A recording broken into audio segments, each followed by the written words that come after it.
Okay, folks, I just wanted to do a bit of a discussion on this particular Citizen Promaster, or Promasters in general, really. There are quite a few that came out around the time this did. There's various dials you can get, and they changed some of the colours as well. But in my view, this particular one, this particular version, it's just my view. I consider this to be kind of like the OG Promaster diver, really. So before I start, please, I'm not a professional YouTuber.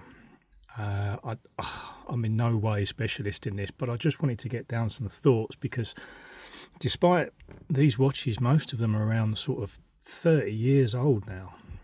This particular one is actually a June 1997, going by the serial on this one. And there just doesn't seem to be much discussion about them, especially in terms of setting them up and calibrating them, and getting them ready for use, and just what they kind of do, really. So I just wanted to put together a video. It will be a ramble. There'll be lots of ums and ers, I'm sure. As I said, I'm no good at this, but hopefully it will just help someone that's either considering one or is a bit stuck on setting it up and just learning their way around it. So, as I said, these were made in numerous versions. I've seen these with a yellow dial, I've seen them with an orange dial, and you've also got some that had different numbers of subdials. This one's obviously got a single subdial here. And some of them had 3, and I believe there may be one that doesn't have one at all, but I'm not sure. So yeah, I've seen them in black face, orange face, yellow face. This one is my favourite. It just shouts diver to me. It just shouts diving watch. I really like this. Some of them I noticed I don't think came with a gold enhancement on it, but they're generally, the case is pretty much the same, and I believe they all came with like this ND limit strap with your no decompression time chart on here, which, if you're a diver, I'm sure if you're actually going to be using this, you're in trouble already. But there we go. So just before I start, I actually bought the other version of this, which was this one. And as you'll see, this has the 3 subdials. And I managed to pick one of these up as new old stock, which at the time for pretty much a 20-year-old watch was just amazing. And I love the fact that obviously it appeared brand new. And I had it for about a year or so, and I just couldn't get with the 3 dials. To me, it just looks too fussy for me. I'm not saying it's a bad watch in any way, but for me personally, I just couldn't get on with it. Partly because my brother bought one of these when they first came out. And it was a lot of money back then. I think he paid something in the order of £500 in whatever it was when they came out. I think it was around 1993, something like that. So it was quite a bit of money. But the upshot is that when I first saw it, I thought, I really, really want to get one of these at some point. It's taken me over 20 years to do it now, which is when I ended up with this one. As I said, I just couldn't get on with it, and I just flipped it really after a year. Managed to get, well, I think I might have even made a tenner or so on it, but because they're holding their value so well now, it really wasn't anything lost. And as I said, it was absolutely mint because it was brand new when I got it. So, but that's the other version. If you like the full lume face, note that it's slightly different as well in terms of its workings. It doesn't have the maximum depth hand, which is this one coming off an angle here. So this is your depth and this is your maximum depth. And on this one, which I'll just go over the part number for that, that's Alpha Yankee 50004-03W. That's that version.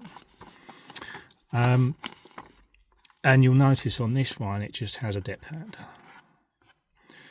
Now, it's possible that this is your maximum depth. I can't remember, to be honest with you. It may be your current depth and it resets afterwards. I'm not entirely sure, but for sure you haven't got the secondary hand on this one. Still a lovely watch, but as I said, it's just too busy for me. Bearing in mind that the case size is the same as this one, and they're not big cases either, which I'll get onto in a second. Until you've actually held one of these in your hand or you've been next to one, you don't realise how small they are. So just be mindful of that. They're not a big watch at all. So when you start filling it with dials and stuff, it just, yeah. And do I need a chrono? Do I need a chrono on a diver watch? Not really. It's just an added complication that makes the whole thing just less clear to me. But totally get you if you like it. That's fine. I mean, I bought one, but you know, I had to flip it because I just preferred the clearer dial, and it just screams, you know, the original to me. This particular one in this model, as it stands here, is what is known as an AL0004-03W, and you can tell it's a UK/Euro spec because its depth gauge is marked in meters, all the way around to 50. Note that on this picture that I dug up, this wasn't actually my watch, but it was exactly the same, that this is in feet. Now I believe that this was because it would be for the USA market, so they just switched it out. In terms of how I came by this was actually an eBay find. I paid, well, I won't say what I paid for it, I won't, but suffice to say I paid a lot less than I was prepared to. And I think that's partly because the seller didn't really advertise it properly, in my view. If I was selling this, I would absolutely put the Citizen part number on it, the AL0004 number. But he didn't put that on there. I think he just worded it as Citizen Promaster Diver or something like that. Now, bearing in mind that there's been hundreds, if not thousands, of Citizen Promasters made in the last 30 years, you kind of got to be a bit clear about what you're doing if you want to hit the market you're looking for. So, yeah, I would have paid a lot more. I would estimate one in this condition, which I think is very, very nice. I've seen better, but the majority of them are a lot worse. There is a few scratches in the crystal which may not be coming up, but they are there, albeit light.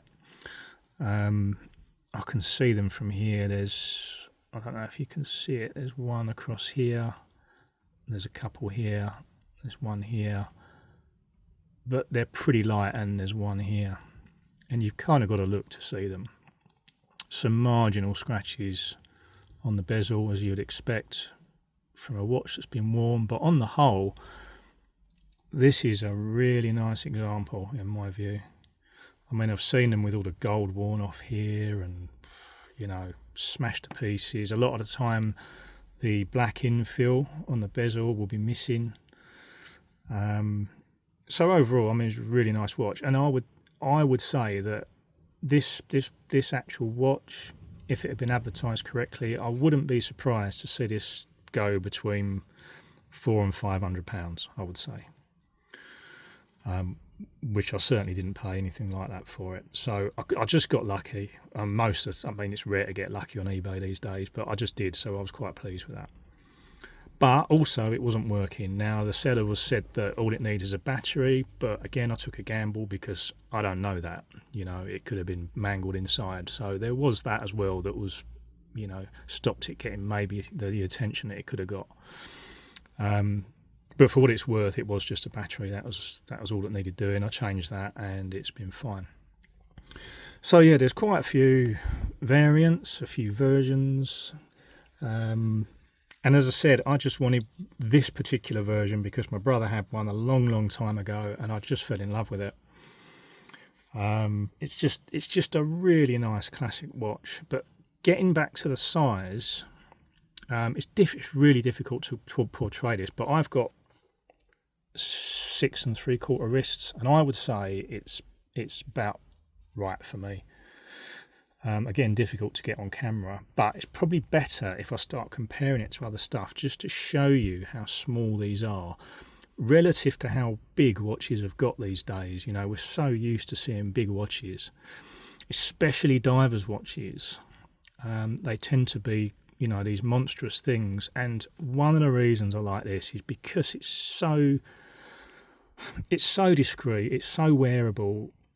You know, it's the sort of dive watch you can go diving with, and then you can go to the bar with it. You know, it's not this thing hanging off your wrist. It literally is a daily wearer if you want it to be. And I'm almost considering going to be doing that because it's so pretty, and so indiscreet. It's not shouting at anyone, even with the gold accent. Some might say it is, but I don't personally think it is. But just to give you a comparison, let's, for example, show you like a classic sized G-Shock. Now this will probably shock you actually.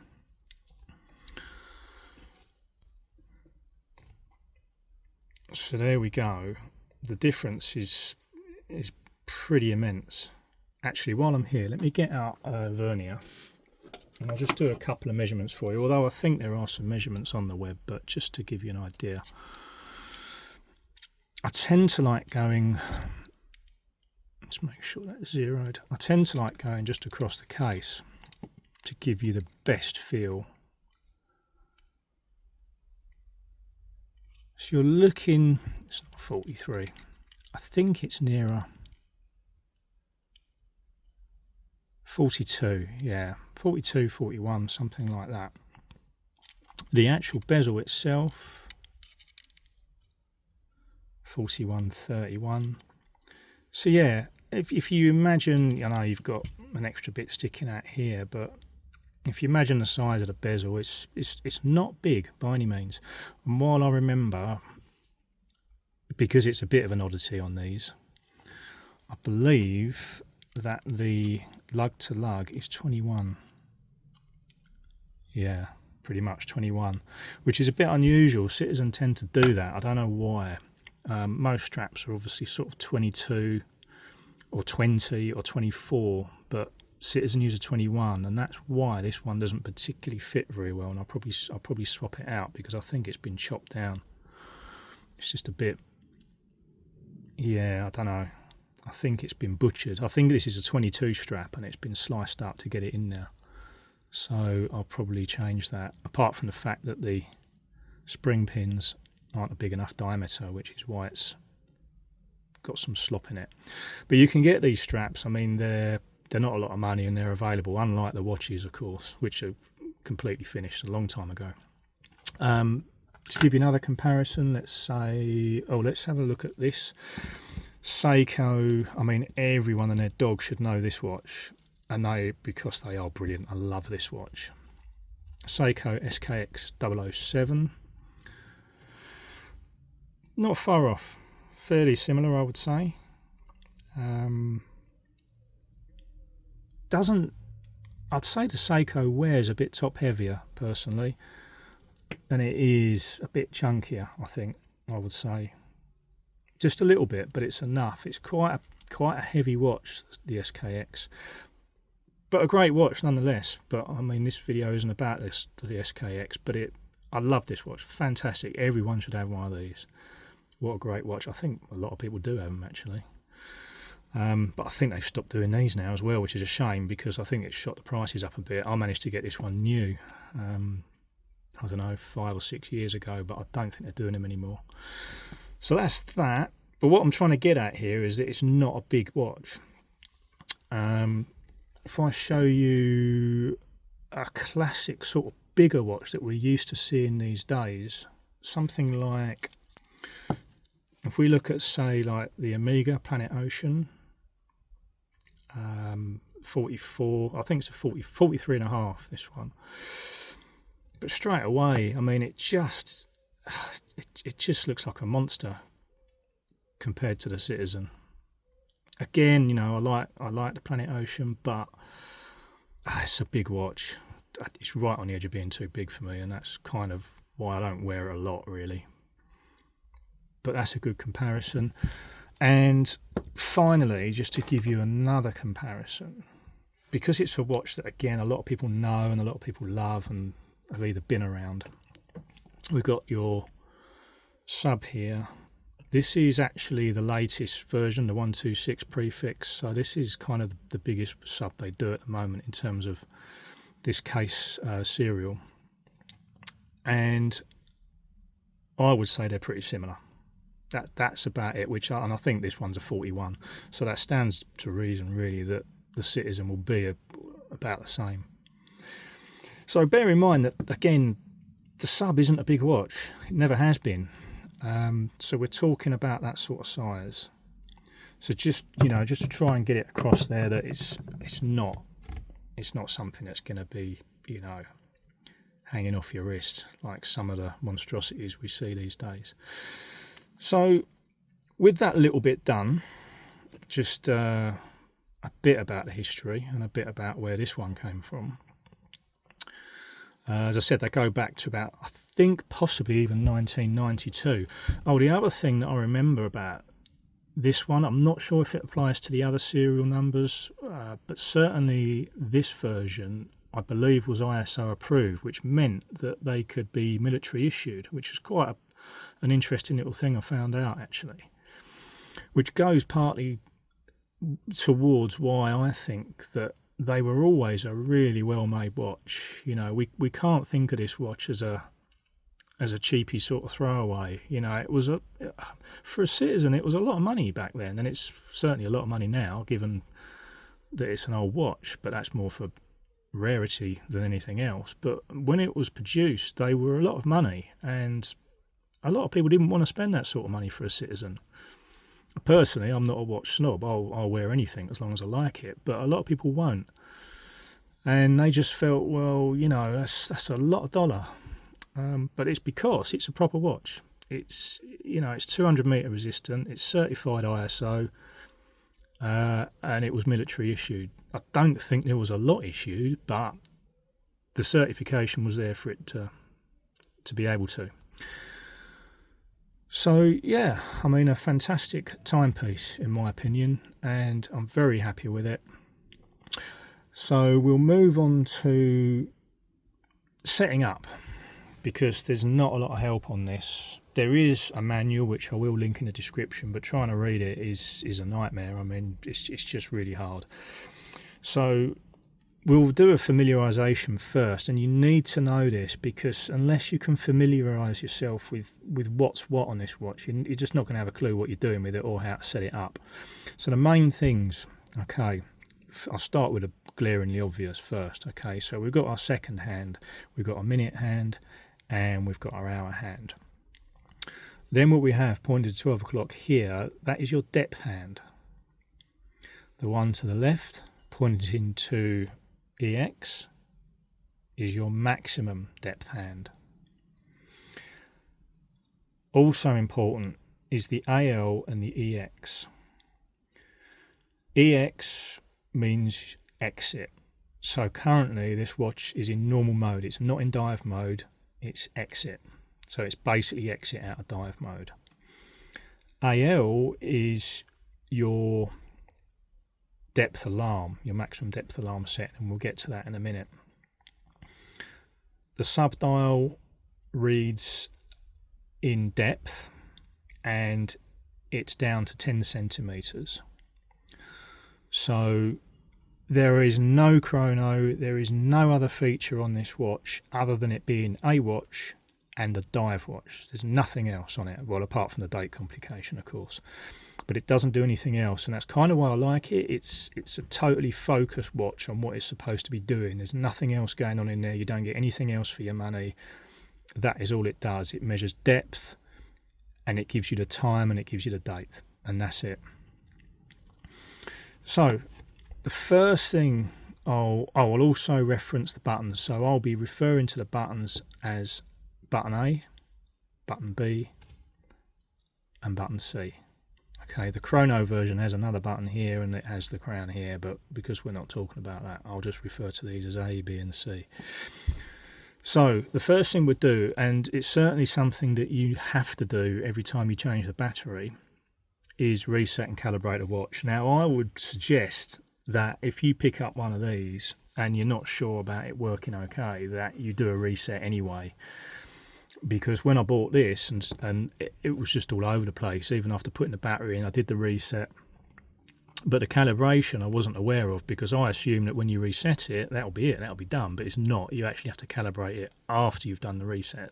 So if your watch is playing up in any way, or it's not doing what you think it should be doing, just do a reset and a calibrate. One of the telltales of it not being right to start with is that your maximum depth hand won't be pointing to EX. It has to be pointing to EX in normal mode. If it's not, if it's anywhere else on this scale, it's not set.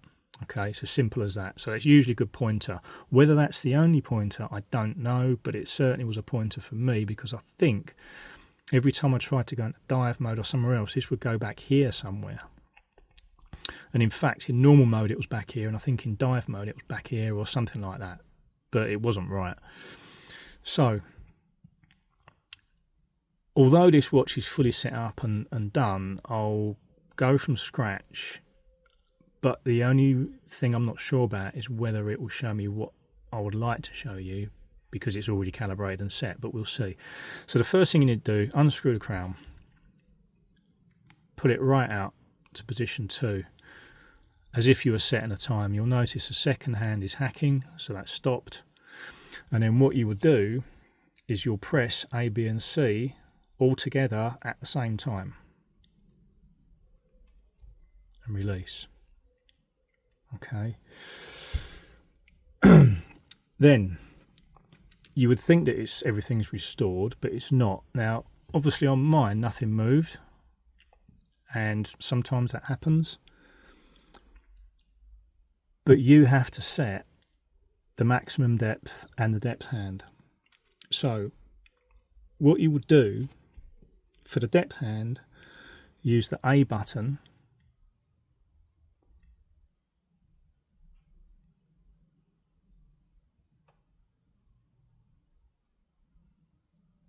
sorry, bit of a delay. Use the A button to advance it if you need to. So say, for example, the depth hand was back here when you go for your reset, you can use your A button to advance it. Note as well that the sub-dial is moving.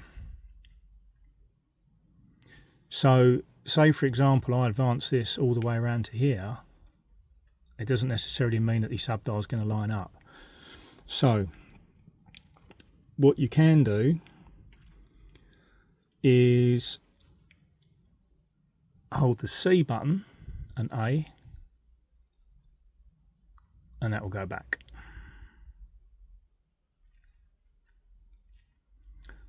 And we'll go all the way back.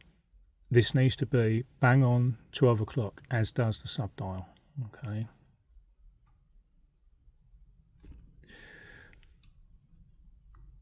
There we go. So we're back to where we started from. As I said, this one was correct to start, so it's probably not the best example to show you, but at least it shows the button presses. So now that we've got our depth hand sorted, 12 and a sub hand sorted, we do our depth hand setting. Now, on setup, this needs to be 12 o'clock as well. I don't want it in EX. Okay, so actually, this is wrong. Okay, so you use your B button to advance the depth. And again, if you want to go anti-clockwise, press and hold the C and then B, and you'll go back. And again, you want that bang on 12 o'clock. Okay. So, crucially, we've reset by doing the 3 button press. We've set our depth hand to 12, subs to 12, and our maximum depth to 12. Okay, so that is ready to go, and you can check by pushing the crown in. You haven't got to screw it in, but you can just push it in, and you'll see the maximum depth kick itself back to EX, which is where it should be. Okay, so that's ready to go. We know it's been reset, everything's been calibrated. So what you can do now is you would go into, say, your one click out. Note that it only hacks on the second position, not the first, so the seconds is still moving. And you could change your date, and obviously what you would do is set your date to 1 day before the date that you're currently at. Then you would go to position 2. Ideally what you would do is you would go out to position 2 when your seconds hand is at 12, so you can synchronize with whatever reference you're using. But we'll just say this is 12. I don't want to wait for it to go all the way around. So let's say it's 12, put it out, and then you'll set your time. And as soon as your current time, well, after you've advanced your date, of course, so say we go around, you can see the date advancing, clicks over at 12, you go to your current time, basically 1 minute after, and then your reference, you're waiting for your 12 o'clock marker, and as soon as you're there you can push it in and you'll get your start. So that's that side of it, that's setup and calibration of the hands. So it's ready to go essentially. What you can do, I've got a couple of other little just notes here. I mean, please bear with me, I'm just doing this off the cuff really. You can set your dive warning depth. So say you want to do a maximum dive of 20 meters, you can set the depth hand to sound an alarm at that depth. So whilst you're in normal mode, which this is at the moment because we're in EX,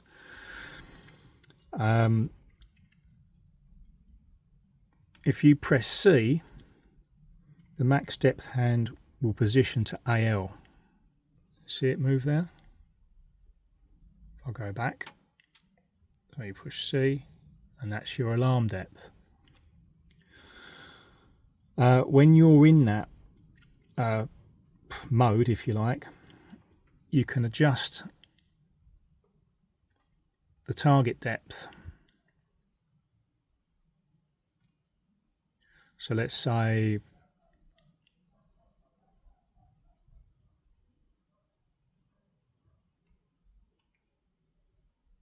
we'll go to 15 meters. There you go. So that's set. You push your C to come out of that. Your EX goes back to exit, and your depth hand will revert to normal mode. But the maximum depth alarm is set at 15 meters. So note how the subdial winds back as well. So we've set our alarm now to 15. That's done. That's that function covered. To enter the dive mode, once you've, well, you don't have to set your depth on, but to basically to enter dive mode, press and hold button, C button for 2 seconds. Okay, and what happens is both your hands will go to 0. Now it's a bit strange because what happens on this version, although I quite like it in a way, is that as you dive, both of these hands would advance together, because obviously one is your depth and one is your maximum depth. So they'll simply clock round together. So say you go to then 25 meters, as you start to ascend, your maximum depth will stay at 25 and your depth will start going back. And that's what I quite like about this version, is that you've got a really good, easily seen visual of all the time whilst you're in dive mode of what your max was and what your current is, which I don't think is as clear on the chrono version with the 3 subs. It just isn't. So I do like these two, having the 2 depth hands. I think it's a good idea. And then to come out, press and hold again. Your maximum depth returns to EX for exit, and your depth stays at 12 as usual. I don't know if you'll pick this up, but when you enter dive mode, there's a beep, and then there's after that, almost immediately after, there's a confirmation double beep that's really quick. Now I'll turn it over and see if you can hear it, but it's relatively important, because what I think the watch is trying to tell you is that it will give a beep to say it's been changed to dive mode, but the double beep I believe is important because it confirms that it's ready to dive. And I think what's happening is that what it does is it calibrates the dive meter, the dive sensor.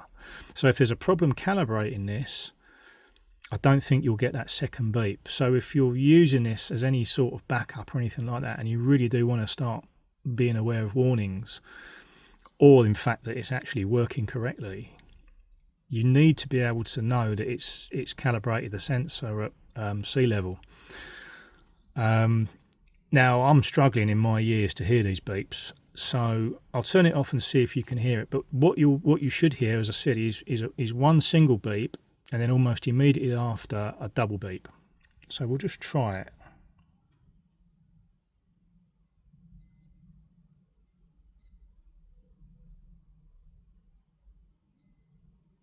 And there should be another beep as you exit it, actually. I'm not sure if we heard that. I'll just try it again just in case.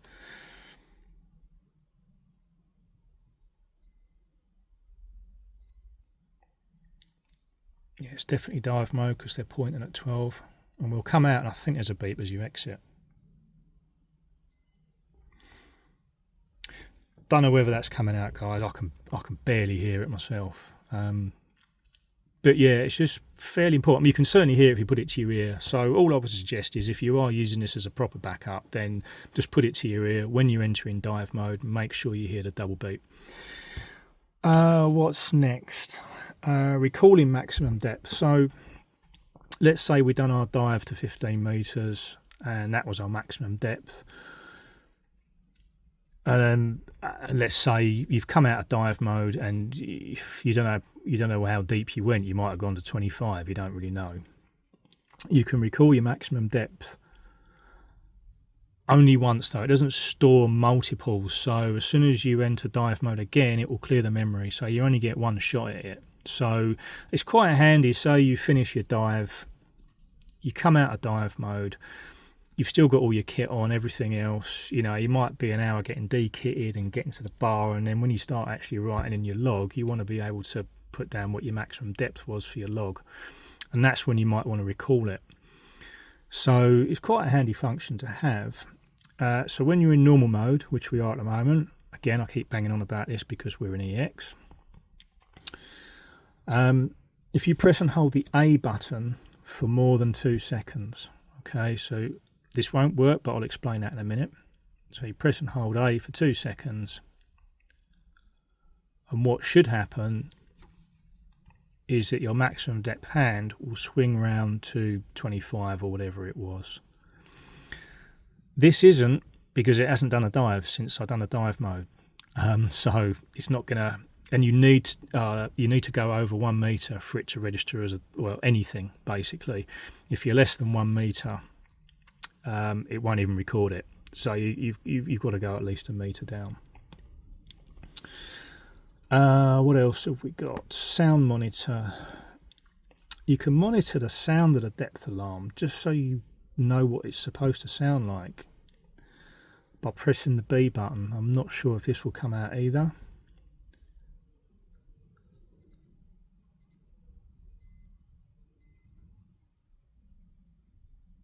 Yeah, I think you may just have heard that.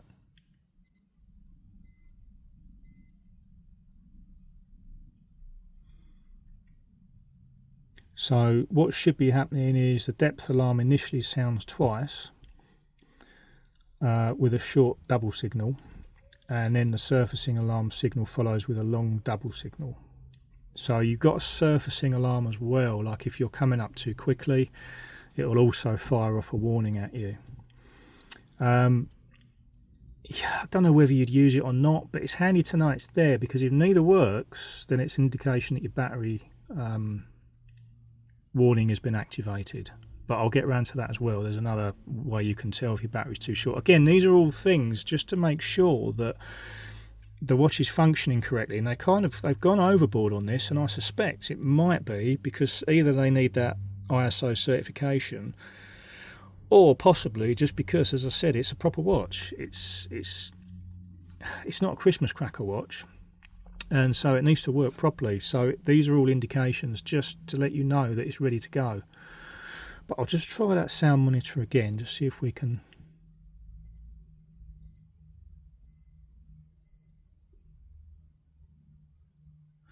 I'll just turn it over and try it again.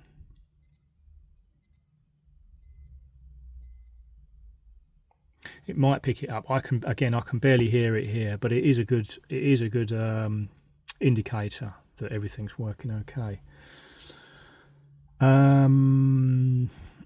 Unidirectional bezel, of course. I won't go into how we use that. I'm sure anyone looking at these watches will know how to use that. What else have we got?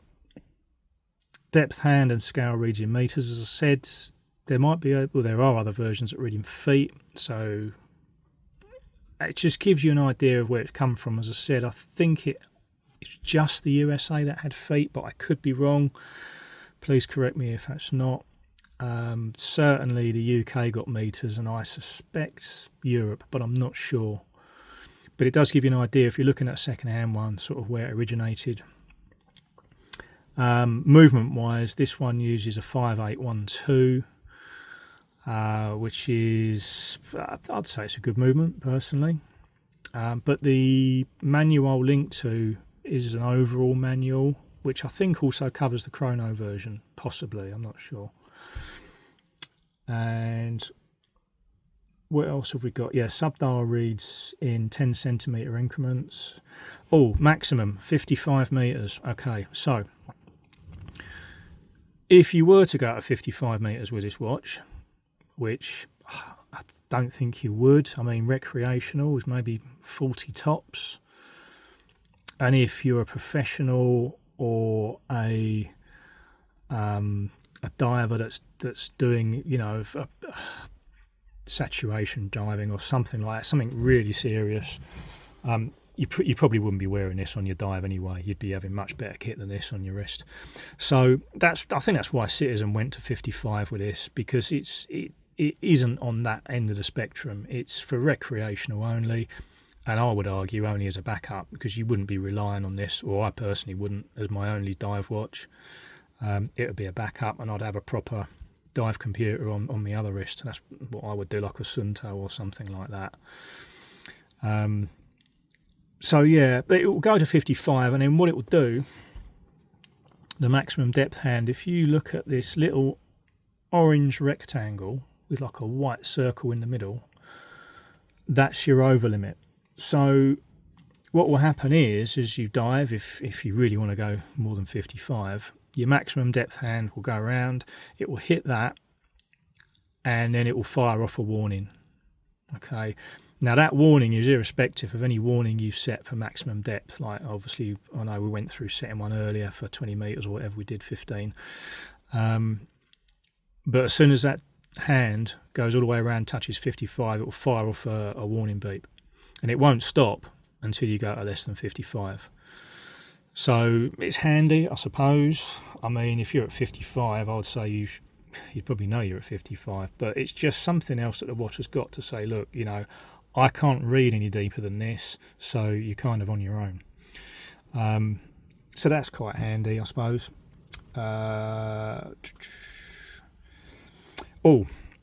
If the second hand is advancing in 2-second increments, it's a low battery warning.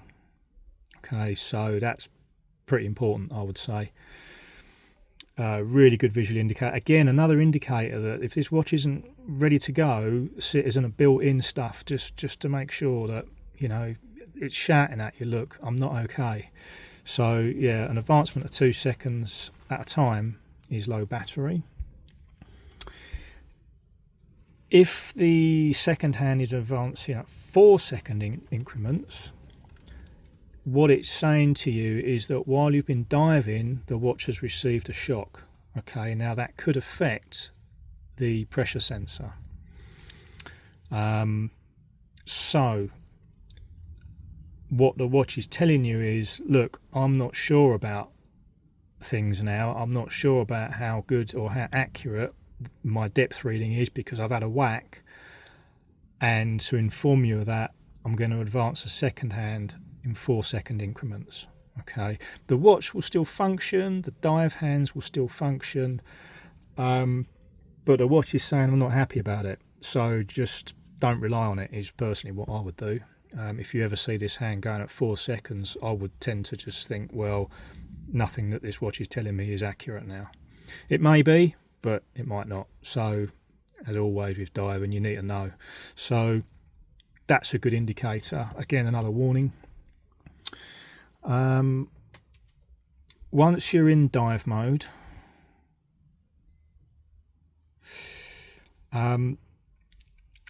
it will auto return out of dive mode after 30 minutes if it doesn't register a depth less than 1 meter. Okay, if you submerge, go below 1, it will start operating. If you don't, it will exit after 30 minutes, or you can just exit by pressing and holding C. The reason it does an auto exit after 30 minutes is because the pressure sense inside of it uses up a fair chunk of battery. That's the only reason for it, really. Whilst it's running, it's sucking quite a bit of your battery.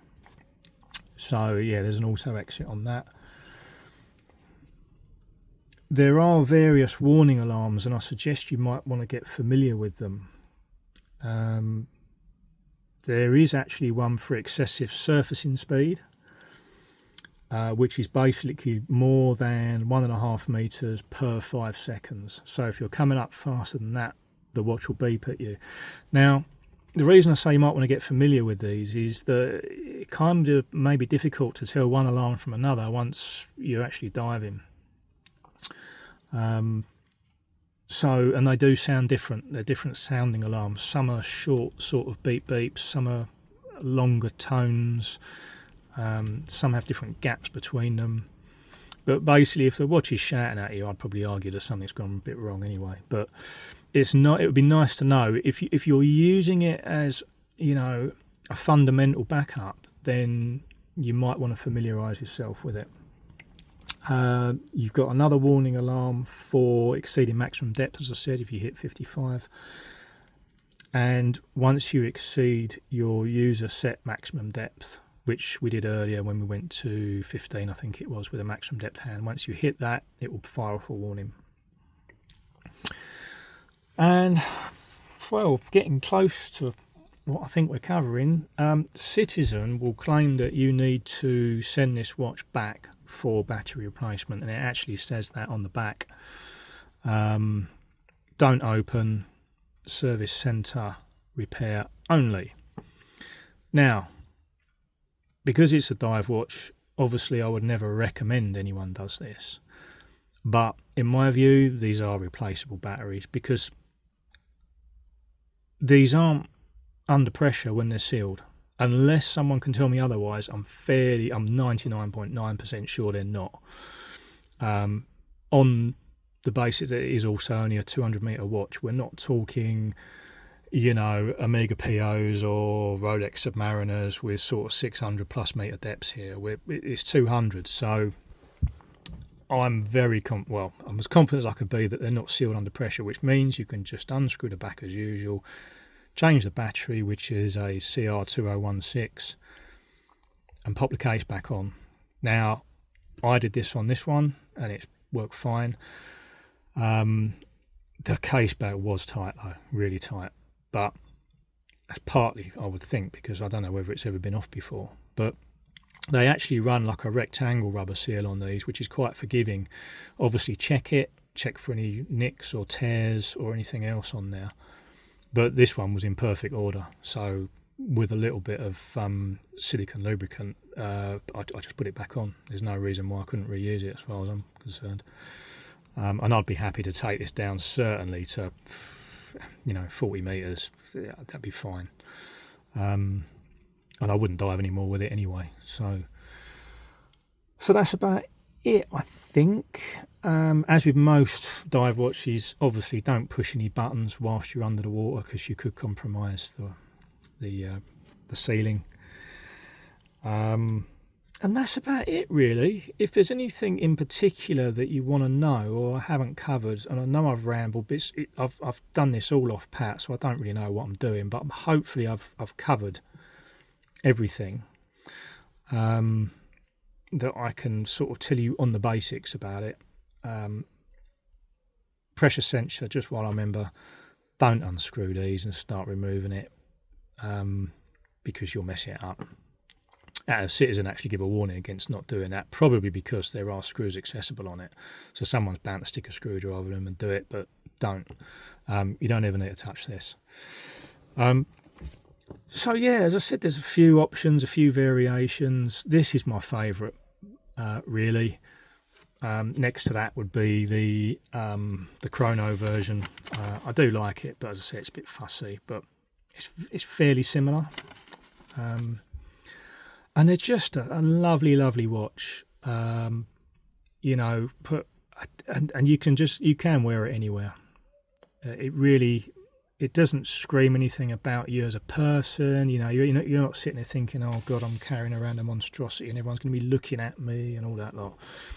And as I said, I'm not a watch snob. I'll wear anything as long as I like it and it's a nice watch. And I genuinely believe this is a nice, lovely watch. And I love the history behind it. I love the fact that you can't buy them anymore. I love the fact that when it was sold, it was intended to be a fairly serious piece of equipment. Not what a professional diver would use by any means, but certainly a recreational diver. And I would trust it. I absolutely would. And it's built really nice, and as I said, it wears of anything really. But if there's anything that you need to know or want to know that I haven't covered, then just let me know in the comments, and I'll see what I can do. I don't claim to know everything about these. I certainly don't. Certainly not much about the other versions that are out there. But if there's something I can help with, of course I will. So if you need anything, just let me know. But anyway, thanks for watching, guys. Hopefully it was of some use to you, and I wish you best of luck. If you're looking for one, they're pretty hard to get, especially in this condition now. But hey, if it's battered, then maybe it's got some character to it as well, so you never know. But anyway, thanks for watching, guys, and take care.